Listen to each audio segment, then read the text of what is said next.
السلام الله عليكم ورحمة الله تعالى وبركاته. إذا لهانتي بكسر دمدا برنامج كان جاركا وأنا وهلا جرني على وأرمها دلنا يردا يعقبها سوي جها مركي وحبرنا يان مركي شقتهم كي انتبه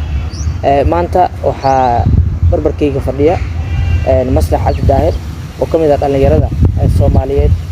هالدور كهاي أنا سوء لي إن نكوريسنا أرمها نكوريسنا أرمها دلنا يردا الصوماليين يعقبها لسوي ديكا مصلحة عبد الداهر وكسودوين يا كسودو حكسان نيوز فور يحسين جل راجع صاحبك ودادي كاي برامج حسين جل هذا ما سنتاي واندوعي صاحب حتى مدهور يقدم بيسي أنا عايز شو أرجنو تذكر اسمه عمان تاني برامج كان سوق هذا وفرح سنة ما شاء الله مصلحة أنت بدن دتك لو بري ماي هذا هو حصورها لو أركها محنكود هذا فرشحن كان أسميه وحيو مقالات كورنا صور أنا قال لي هذه صوص ميسي فرشحنات بقول بدن ورانتي إذا دلوا يا لقيا ولا كي وقت هراء وقتي إن عقود السكول كإنه هاي نجعلها إن مصلحة أنا كاسمي ماما قصي ما هو صادق مس هذا صوت البدن هو صادق وركا أنا كصدر بس سنجعلها مركا أدي هذا وما تصنتهاي مصلحة أنت بدن أدي واحد صورة على أركا عقبضه كسوي جاي أنت بحسوري سين والحال إلا بعدين جرا شين جل هرتا عقبضه أدي وبدين وايو واحد إنه تلوسه كوبي كرما إن دنيرة أو أنا على أبور لها أنا هاي على أبور هذا كله دوينه أنا فرشحنيست أنا هاي سومالي من فرشحن كمنطقة نبقي مياه هذا وكل حلا يو هداي ويلا كوميتي سفرة ده هاي فرشحن كان هذا وحنا أسميني ستين بيوان قيرات كان نفسه وقريه القلية يا هاي وركاسه وحو يصدر دليل كان هذا هاي يصدر من الحديث والنبي صلى الله عليه وسلم لسوري سوري النبي أوشيء متخانة إن الدم بيهين إن أيهن سوري أصناف ضوابط يحيواس الرسمية يعني مركا سوري أنا قاعد سمعينه إنه يكون بروفايل هذا لصارته عادي قاعدت كسك خادان هو إيش بدهم بيجي الدم بسور ليه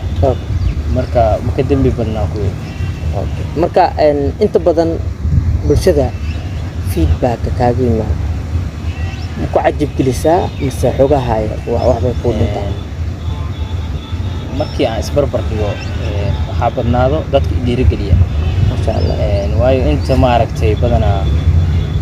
fashaxka saas waay iyo waxyaabahaas iyo kuwa waxay ku leeyihiin niyahow dadka aad soo sawiraysid waxa u badan ku dhahay dadka qabiilkaaga ya marka dhinaca noo buustacmo marka waxaan dhahay qolo walba sameeyaa aniga qolada sawir iga soo dalbadaan sawira qof miska sawiro aadi marka caqabadaha waxyaabahaas kaftanka dhalinyarada inta badan ay wadaan ma ahane inta badan dhalinyaradu way jirigeliyaan ما شاء الله مصلح dhalinyarada wadankeena inta badan lambar aad u badan waxay qabaan in wadanka maxaan ku yiraahdaa fursadihiisa aad u yar yihiin xagga shaqada haday noqoto yani ganacsi hadii la bilaabo haday noqoto in wadankeena wadamada kale ay aad ugu fursad badan yihiin dhalinyaradaas ma la qabtaa بس واحد يقول دون تحياتي صراحة شخو ما أنت من يردو أيقو وحصابرتين هذي شقرة يعني سهلين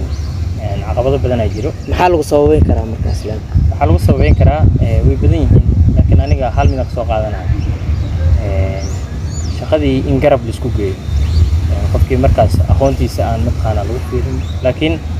قفك لو أسرع متخانة قفكي ماشى أورو مركز qofkii joogay qofka asaga xigay inuu soo qabto dhaho meeshan soo gal qofkii aqoonta lahaana oo gadaal u dhigo taas waxay sababaysaa in dalkii uu ku imaado mataqaana hawsada burbur dhaqaale wax walba iyo dhalinyaradii oo ayagiina mataqaana wax soo barteen meel iska fadhiyaan kuwii markaas ayagoo wax baran meelihii la geeyayna wadanka ay sii qarbidaan ayagoo qabiil bisan marka waxaad ku sabaynaysaa fursad waajiraan laakiin qabiil waxa uu isku qabyaalada marka positive iyo negative maxana siinaysaa marka ma la qabtaa in wadamada kale ay fursad dhaamaan marka loo eego wadankeena ana fursad dhaama ما معناه مركب ودن كينا لو ودمada kale in fursad yani naga fursad fiican yihiin miyaad qaadanee oo dhalinyarada badankood waxay qabaan amaba number aad u badan in wadanka fursadihiisa ay aad u yar yihiin wadamada kale markii loo eego oo wadamada kale ay naga fiican yihiin marka dhalinyarada qabta ma ku jirtaa wadankeena nooga fursad fiican mise dhalinyarada qaba wadamada kale naga nooga fiican horta wadankeena sida Yurub, America, Australia wadankeena fursado badan ayaa leh oo mataqaanaa dhaqaale lagu sameyn karo shaqooyin abuur lagu sameyn karo laakiin qaabka ku sheega wax lagu wadaa hadda waxaasna waxa keenaya dhalinyarada inteeda badan siyaasadda ku mashquulaan iyo mataqaanaa inay jeclaysi iyo qof markaas ma aragtay ayaga xiga ay wax ka raadiyaan laakiin waxaan soo arkay wadamada qaar ee Afrika ka tirsan dhalinyaradoodu inay isku tashtaan nin walba hal abuurkiisa iyo inta oo bartay oo ku shaqeeyo maanta $2 iyo $1 oo helaan oo ku iimaan qabo usan fiirin macnaha siyaasadda wadanka iyo waxyaabahaas dhanba oo isku mashquulin si oo horumar u gaaro maslax waxa la arkaa asoo ordaayo oo marna wax sawiraayo maxaan ku yiraahdaa inta badan dhalinyarada dhiirigelinayo maxaan ku yiraahdaa inta badan yani bulshada inuu wax taro soo taagan maslax dhinaca xiriirka iyo sheekadii waxaas isku tihiin qaabkee markaas xiriir malada jacayl malada ama wareen ha